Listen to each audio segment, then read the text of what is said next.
Welcome to the Numerologist podcast, where we bring you a very special guest every single week to help guide you on your spiritual journey, live with abundance, and inspire your soul.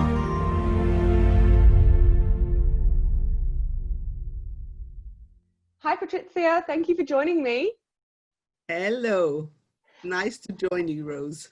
Absolutely. So I just want to jump into who you are and what you do, because you deal with a complex range of different therapies and modalities. Can you give me a brief overview, and then we'll go into the deeper meanings of them?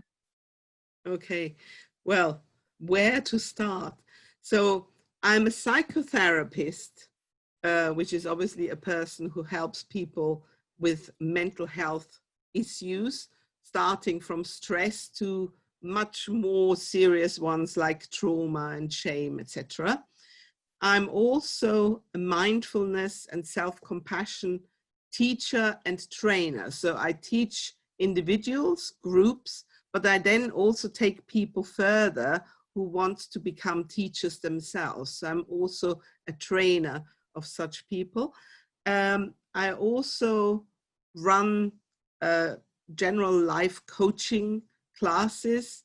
I give talks, to small and big audiences all over the world. And I also travel and train people, at least everywhere in Europe. I haven't been asked to come to Australia yet.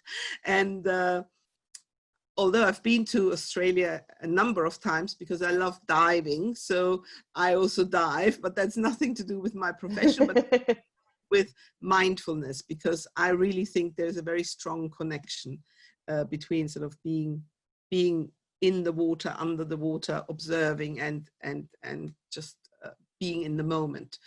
So apart from that, I'm also, not to forget, an author, and I've co-written 3 academic books, and now I'm just finishing my 11th book on mindfulness, self-compassion, meditation, and that's what I'm just finishing this week, actually. Yeah, wow. See, that's a very wide-ranging list of things. So let's dig into them a bit deeper, because I know you're a cognitive behavioral psychotherapist. Can you tell me what that means? Okay, so psychotherapy, obviously, in the very early years was started by Freud and then Jung, and that was all about, helping people to understand psychologically what maybe traumas or difficult experiences they've had in the past. And they usually started working with, the early childhood memories and bringing them to the forefront. Now, that was going on for several decades. And then in the 1970s, there was a person called Aaron Beck, and he was a psychotherapist and psychologist and psychiatrist, and worked in a clinic with people who were highly suicidal. So they had attempted suicide and they were continuing to attempt suicide. And he realized when he went into psychotherapy with them, talking about their early childhood, many of them got more depressed and more suicidal, because very often, in the past, they might have experienced even more difficult things.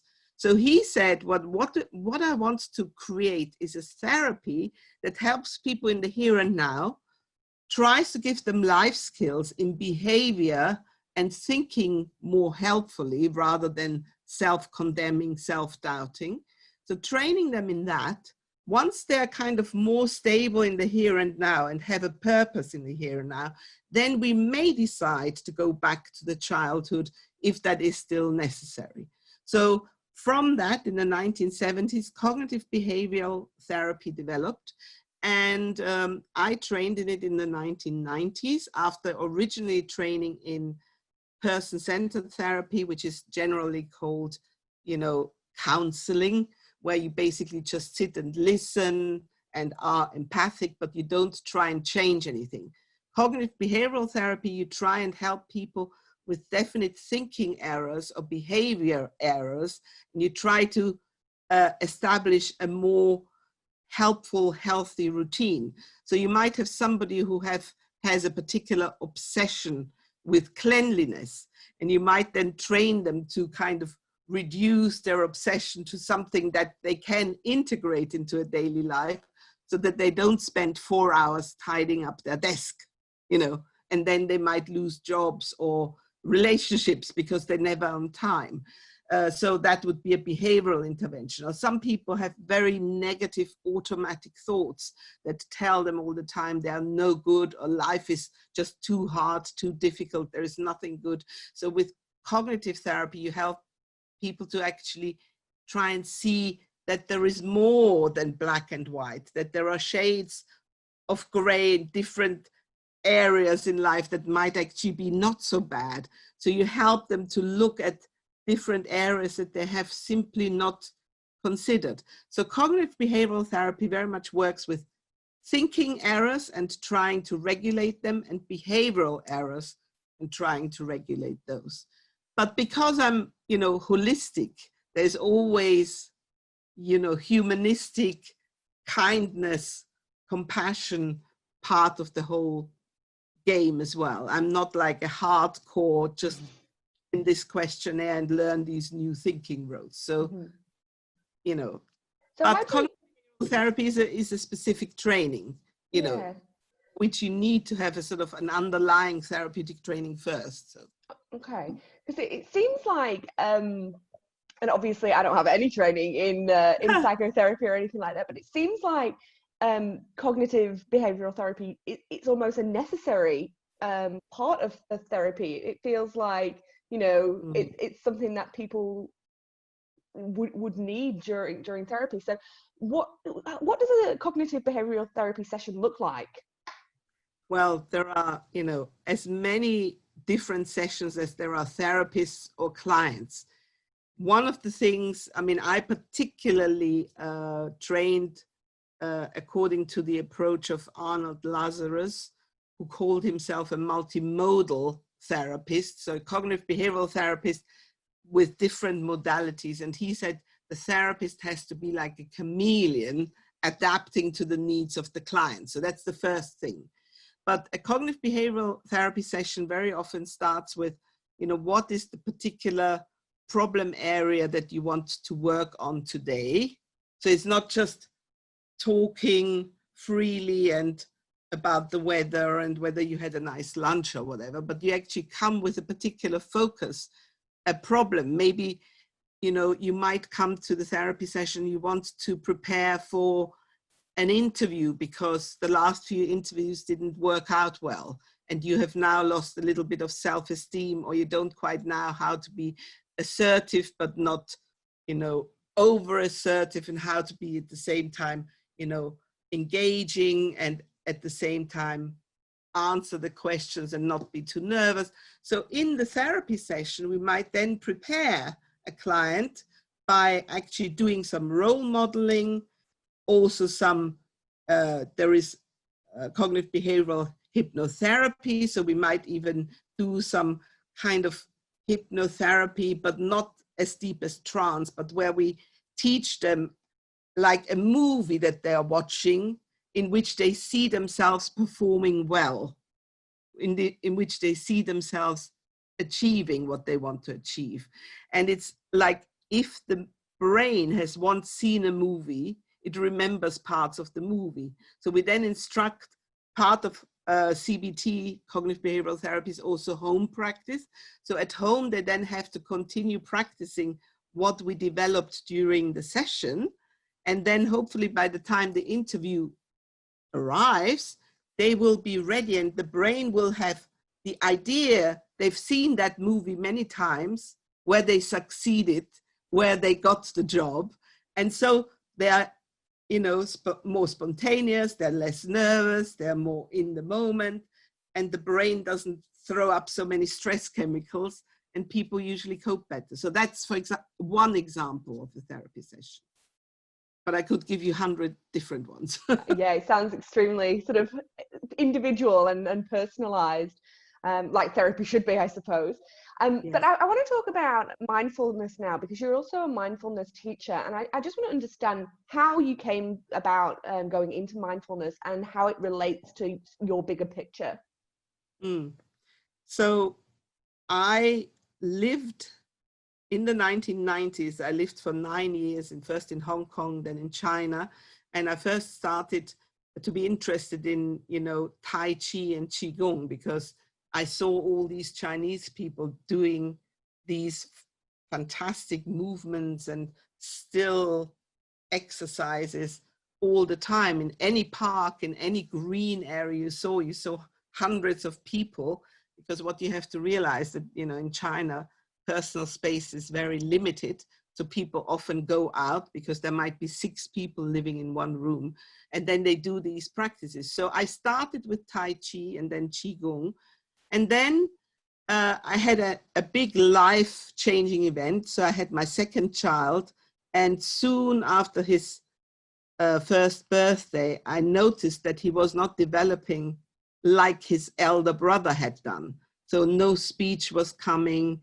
He was shying away from other people. So I brought him before his second birthday to a psychologist in Hong Kong, and she actually diagnosed him with autism.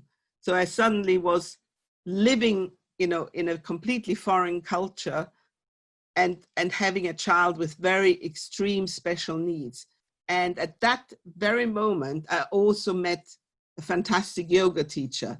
So I switched from Tai Chi to yoga, and during the yoga sessions, I learned mindful movement and meditation. And that was really what kept myself, vaguely sane. I don't think I'm completely sane. I'm a little mad, but I had to be extremely patient and creative to help my child, not to accept this diagnosis as a given ceiling, but to say, well, any ceiling can be stretched, any building can be enlarged. And I found that practicing mindfulness and yoga really helped me to be the best mother and the most creative mother. And I already was a cognitive behavioral therapist, so I used quite a few of the techniques on my own son. And I'm happy to report that he did eventually, at the age of 6, learn to speak and enter school and even went to university. So wow. He has a very fulfilled, he's got a partner now, he's got a job now. And, when the first diagnosis came, I was under the impression this child would have to live with me for the rest of his life and dependent on me. So that was how I started. When I came back to the UK in 2000, I went to a workshop on cognitive behavioral therapy, and suddenly there was, mindfulness. And they started talking about mindfulness, and that recently cognitive behavioral therapists had been going to America training with John Kabat-Zinn, mindfulness-based stress reduction, and they wanted to create a new program, mindfulness-based cognitive therapy, and actually help people with relapse in depression, recurrent depression, not to have to stay on medication for the rest of their life, but actually learn more skills than just with cognitive behavioral therapy through mindfulness, because mindfulness teaches you to be in the moment and to accept what the moment brings, whether it is pleasant or unpleasant or neutral. Mindfulness is not blissfulness. It means learning to be with what is non-judgmentally. And so I came to this workshop having done it for years for my own mental well-being and to help my son. And suddenly I realized, wow, there's a completely new school opening. So while they were writing the first book on this new technique, mindfulness-based cognitive therapy, I already started training in it. And then, from 2004, started to run workshops at the University of East London, where I was a senior lecturer, but also with my private organization, Enter Mindfulness. And that's really slowly but surely, that became at least one of my major occupations and is in life, mindfulness. It's really interesting seeing this from an academic perspective, because I was talking to a meditation expert last week, actually, and we were talking about the fact that some professionals have a hard time saying, oh, I meditate, or, you know, it's considered, well, it has been considered a bit of a woo-woo practice, a bit out there. Yeah. When mindfulness first entered this realm, was there any kind of stigma or resistance there that sort of position these two things that were seemingly opposite together? Yes. But I mean, there we have to go back, you know, a while, because the initial mindfulness programs that were developed in the 1970s and 80s, that was in the United States, and that was developed in hospitals by John Kabat-Zinn, who was actually a molecular biologist. So he was no therapist, no teacher, even, well, he had a PhD, but not a doctor for medical conditions. But he was working in a hospital as a molecular biologist, you know, dissecting things and whatever, looking for viruses and whatever molecular biologists do. But he his own meditation practice and his own yoga practice. And actually, in the hospital canteen, the other doctors were talking about the impossibility of helping people with psoriasis, a very, very serious skin disease, and also with chronic pain. You know, nothing could be done for chronic pain. And John had this kind of inspirational thought, mindfulness, you know, learning to be in the present moment and not just focusing constantly on your pain and how it was and how it will be, but actually maybe noticing the bird song or noticing how nice your cup of tea is tasting, you know, getting a little bit more focused on what's actually happening now rather than the problem.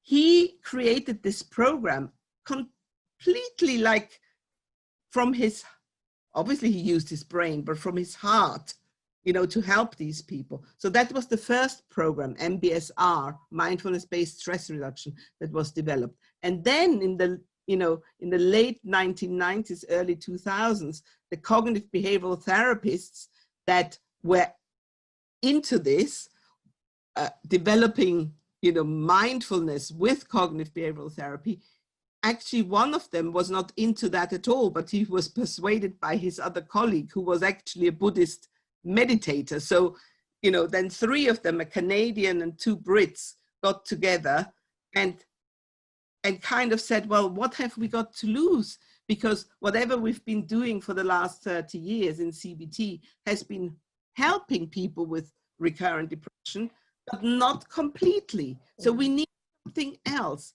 So basically they stepped out of their comfort zone and developed that. But of course, even now, when I go to certain cognitive behavioral conferences, some people kind of are very dismissive of mindfulness. In my new guide that I'm finishing this week, I've actually dedicated a whole chapter on skeptics of mindfulness. Wow. You know, what makes people skeptical about it and what skeptics say. Because there are still, I mean, a certain publisher whom I'm not going to mention now because maybe one day they're going to give me a contract, but they brought out a little children's book 2 years ago around Christmas, which is a complete rip-off of mindfulness, completely kind of taking it apart and belittling it. So there are lots of skeptics, lots of doubters. All I can say, of course, there is no medicine and no treatment that suits everybody. I'm not saying this is the treatment for everybody, but certainly I've seen many, many people who were significantly helped and improved their, you know, mental health and physical health through the practice of mindfulness, apart from my own story, but people that I have treated and worked with. Yeah. Does that answer your question? Yeah, absolutely. So these two things for you especially are intrinsically linked. Is that right? Yes, Yeah. yes. Now they are, because, you know, I've got like 30 years of experience, Absolutely. of my own personal experience, you know. And those 30 years of experience have gone into your book. So I wanted to talk about your books now, because you've got a vast number of books, haven't you? How many have you got? Well, this is the 11th. If I don't, academic ones, but they were more about counseling or cognitive behavioral therapy. But this is now the 11th book that I'm finishing on the theme of meditation, mindfulness, self-compassion.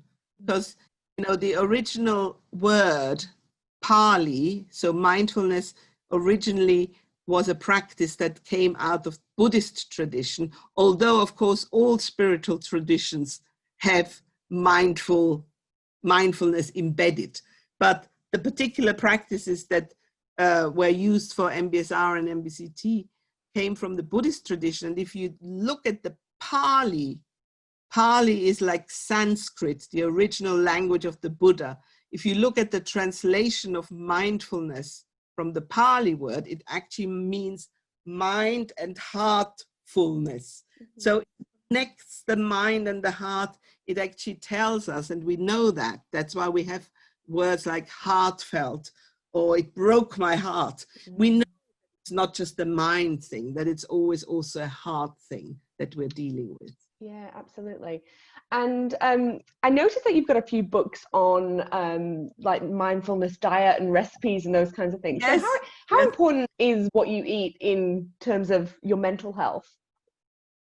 Well, everything that, you know, I'm a person who tries to find the middle ground, because everything that is too extreme and which causes you to feel guilt if you do it or guilt if you don't do it, you know, you might then have like the perfect recipe, the perfect diet, but it might put a lot of pressure on you time-wise, financially, or simply because you want to go out with your normal friends who are not vegans or mindfulness practitioners or vegetarians or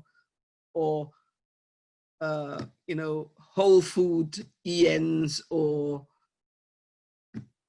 well, so the problem is the diet that you eat, of course, affects your well-being.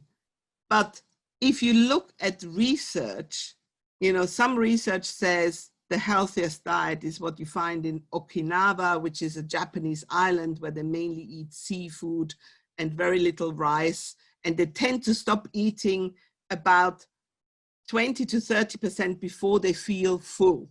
So they kind of have a diet that is, in a sense, quantity restricted, no meat, but fish and algae and, you know, and vegetables and rice.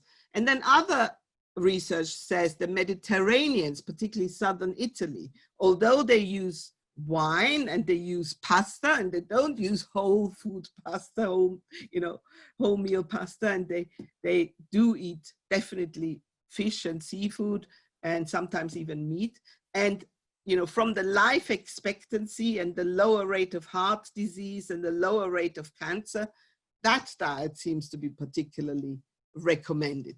And then, of course, you go into, but what if you choose a diet because of your, you know, political or emotional connection to the world? So you want to do something that is beneficial to animals or to the planet. So then we get into a completely different ball game, because then it's not just about your body, but about the world at large. So to take all these things into consideration is important. But if it becomes an obsession, if your diet becomes your obsession, then actually it can be a downfall, because you will produce stress chemicals when you're very tense and very over-concerned about something. And when you have stress chemicals in your body, it doesn't digest properly, it doesn't sleep properly, it doesn't rest properly. You use up a lot of the vitamins. So I don't know whether that answers your question, but unfortunately, there isn't a clear and perfect route for everybody. We have to find what is doable for us and what is doable with ease, with ease. That's for me a very important phrase, which I mention when I meditate when I teach meditation, with ease. The same with the practice. If you're a mother of 3 toddlers, you know, you might not find 20 or 30 minutes to sit down and meditate. You might mindfully do the dishes, and that could be your mindfulness practice. So anything you do, whether it's eating, whether it's practicing meditation, whether it's practicing mindfulness, with ease. Exclamation mark, exclamation mark. I like that. That's a good, and I was going to say, it's a good and easy method to implement into your life. If you just have one word that you can think, you know what, it needs to be ease. I really like that. And what you were saying about the diet, and if your diet becomes an obsession, I think that's also a really good message, because we're in a bit of a diet obsessed world at the minute, and it's good to sort of bring that down. Exactly, because you can find, I mean, I could tell you, you know, lots of reasons why meat consumption is not correct, why certainly you should, at least if you do eat meat, you should have, you know, meat of animals that were free range and that were fed properly. And then you have the other chapter, vegan. Okay, kindness to animals, kindness to this, but on the other hand, you need so many cashew nuts, and so they're destroying the savannas in, you know, Brazil. So on the one hand, the rainforest for the soya production to feed the animals. On the other hand, the savannas, where also lots of animals live, and that's their habitat, gets destroyed because of cashew nut production. So, you know, both extremes are just wrong. And Thich Nhat Hanh, who was one of my teachers, you know, a famous meditation teacher, he always said, you know, find a way, you know, maybe reduce your meat consumption. Or if you're a vegan, reduce your cashew nut consumption. You don't have to have replacement cheese and replacement sausage. You know, work with the products of your environment. You know, buy more local produced goods and try to, you know, peace and ease with that. Absolutely. So it's a huge topic. Yeah, I was going to say, I'm definitely going to implement that ease word into my daily life from now on. So thank you for that. I actually just wanted to talk about the book you're just about to finish writing, or you've just finished writing. Can you tell me a bit about that? And you told me a funny story before we started this as well, about how you sort of got the contract and you've been writing all through lockdown. So can you tell me a bit about that? So this book is probably one of the longest books I've ever written, apart from my PhD. It's going to be called The God's Field Guide to Mindfulness, and it's a completely new series, and I'm one of the 3 authors they have handpicked to write, you know, the first 3 books of this new series, which eventually is going to be like a whole sort of healthy living and alternative lifestyle selection and collection. Hopefully you collect them all. And I was debating whether I should do that or not, because I had another book offer, and I was also writing my own novel, which has now been put on ice for a little while, because in the end I decided, I think, you know, writing a guide to mindfulness that would really guide people who might be complete beginners, and then also have chapters for quite advanced people, and in the middle, individual chapters that show you how to use mindfulness in specific situations. I mean, by the way, there is a chapter on mindful eating in there as well.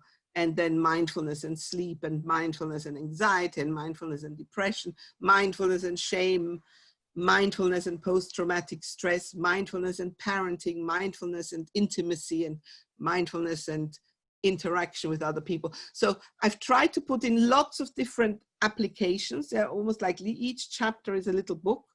And, you know, after the introduction chapters, there is one chapter that is a mindful day. That's very much for people who want to start introducing mindfulness into little areas of their day. And at the end, there is a chapter on recent research and also on deeper understanding of longer practices for people who are already quite advanced in their mindfulness practice.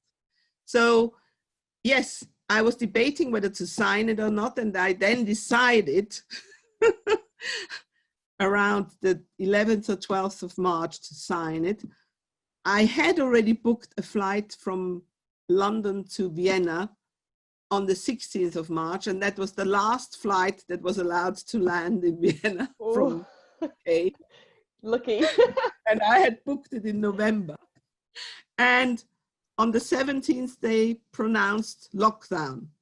And so I was locked down, in our flat in Vienna, and we were allowed to go to chemists and shopping, but, with masks and only individuals. Initially, it was very strict. That's why in Austria, it was quite contained. Mm-hmm. I think the second best nation after New Zealand dealing with COVID-19. And so obviously my mindfulness guide starts in the introduction talking about COVID-19. So I now had weeks and months actually available because my clients only slowly could be persuaded to actually work online with me rather than in person. But most of them I could not persuade, but offer my services in that way if they needed it.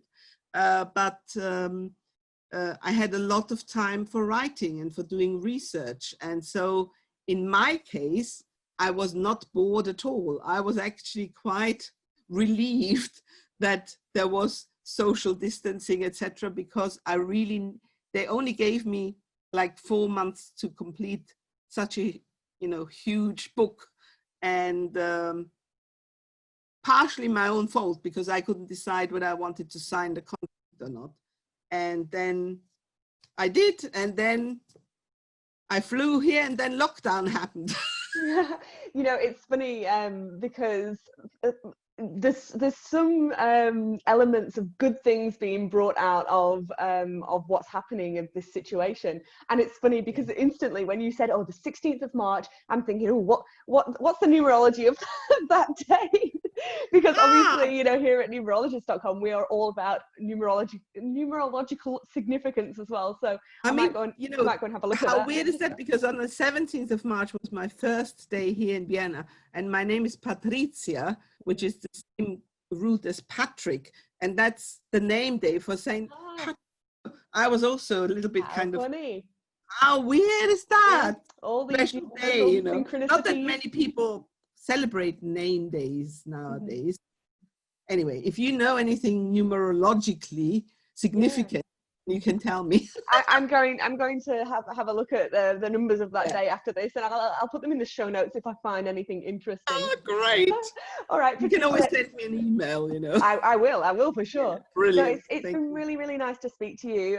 What I'm going to do is I'll put links to your books in the show notes for this. So if any of our listeners want to have a look, it'll be there. And when does this new God's Field Guide come out?